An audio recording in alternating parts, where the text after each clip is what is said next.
अस्सलाम वालेकुम रहमतुल्लाहि व बरकातुहू। जी हाँ दोस्तों, मैं एहतिशाम निज़ामी कासमी। आज 5 अक्टूबर 2024 बरोज़ सनीचर है। दारुल उलूम देवबंद ने अभी अभी रात में एक बड़ा अहम ऐलान जारी किया है गुस्ताख़ नबी के ताल्लुक़ से।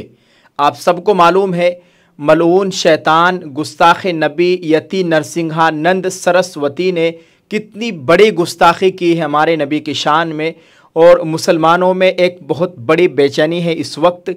इसी को देखते हुए दारुल उलूम देवबंद ने अभी अभी एक बड़ा अहम ऐलान जारी किया है। आपके साथ इसको शेयर करते हैं। आपसे गुजारिश है इस ऐलान को और इस पैगाम को खूब आम करने की कोशिश कीजिएगा और अपनी राय का इजहार ज़रूर करें। जी हाँ दोस्तों, आपको बताते चले दारुल उलूम देवबंद के लेटर पैड पर एक प्रेस नोट जारी हुआ है जिसमें लिखा गया है कि बेहद अफसोस और दुख के साथ ये बयान जारी किया जा रहा है कि यति नरसिंहानंद नामी मलऊन ने रसूलुल्लाह सल्लल्लाहु अलैहि वसल्लम की ज़ात अक़दस के मुतालिक इंतहाई गुस्ताखाना कलिमात अदा किए हैं। ये हरकत न सिर्फ मुसलमानों के ईमान और जज्बात पर हमला है बल्कि दुनिया भर के अमन व इंसाफ के उसूलों की सरीहन खिलाफ वर्जी है। ये शख्स मजहबी चोले में मलबूस एक शैतान है जो हमेशा मजहबी मुनाफरत और फ़िरक़ा वाराना तशद्दुद की बात करता है। रसूलुल्लाह सल्लल्लाहु अलैहि वसल्लम की हुर्मत हम मुसलमानों के लिए ज़िंदगी से भी ज़्यादा अहम है और हम ऐसी किसी गुस्ताखी को हरगिज़ बर्दाश्त नहीं कर सकते। इस मज़मूम हरकत के ख़िलाफ़ सख्त तरीन अल्फाज में मज़म्मत की जाती है और कानून नाफिज करने वाले इदारों से मुतालबा किया जाता है कि इस पर फौरी और सख्त कार्रवाई करते हुए इस शख्स को कानून के मुताबिक कड़ी सज़ा दें ताकि आइंदा किसी को इस्लाम और उसकी मुक़द्दस शख्सियात के ख़िलाफ़ ज़बान दराजी की जुर्अत न हो।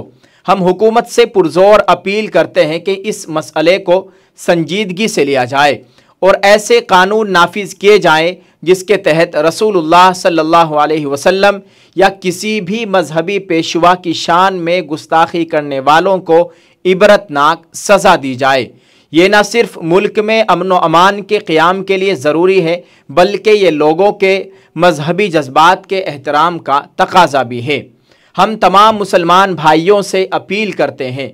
दारुल उलूम देवबंद ने आखिर में एक और अपील की है कि हम तमाम मुसलमान भाइयों से अपील करते हैं कि इस मामले में सब्र और हिकमत का मुजाहरा करें और कानूनी तरीके से इस शरपसंद के ख़िलाफ़ अपनी आवाज़ बुलंद करें ताकि इंसाफ मिल सके और फितना परवर अनासिर को मुनासिब सबक दिया जाए। बहुक्म हज़रत मौलाना मुफ्ती अबुल क़ासिम साहब नौमानी मोहतमिम दारुल उलूम देवबंद। ये दारुल उलूम देवबंद के एक लेटर पैड पर ये तमाम बातें लिखी गई हैं जो आपके साथ हमने शेयर की है, और दारुल उलूम का ये ऐलान हमारे पास बहुत लोगों ने भेजा है, सोशल मीडिया पर खूब वायरल हो रहा है और सभी लोगों को इंतज़ार था। भारत के मुसलमान शिद्दत से इंतज़ार कर रहे थे। सभी का बयान आ चुका है लेकिन अभी तक, और मौलाना सज्जाद नोमानी साहब के बयान का शिद्दत से इंतज़ार है कि मौलाना सज्जाद नोमानी साहब या all India Muslim personal board के जनरल सेक्रेटरी मौलाना उमरैन महफूज रहमानी साहब इस ताल्लुक़ से क्या कहते हैं। अब उनके पैगाम का और उनके ऐलान का इंतज़ार है भारत के मुसलमानों को। अल्लाह ताला हम सब के हाल पर रहम फरमाए। दोस्तों, आप दारुल उलूम के इस ऐलान से क्या इत्तिफ़ाक़ रखते हैं? आप इस ताल्लुक़ से क्या कहना चाहेंगे? कमेंट में ज़रूर लिखिएगा और इस वीडियो को शेयर ज़रूर कर दीजिए। और मौलाना सज्जाद नोमानी साहब के बयान का, उनके ऐलान का इस ताल्लुक़ से शिद्दत से इंतज़ार कर रहे हैं भारत के मुसलमान। अल्लाह ताला हमारे मुल्क में अमन व अमान का माहौल कायम फरमाए और जिस मलून, जिस बदबख्त ने इतनी बड़ी गुस्ताखी की है, अल्लाह तबारक व ताला इसको हिदायत नसीब फरमाए। अगर इसकी किस्मत में हिदायत नहीं, अल्लाह ताला इसको निशान इबरत बनाए। आमीन।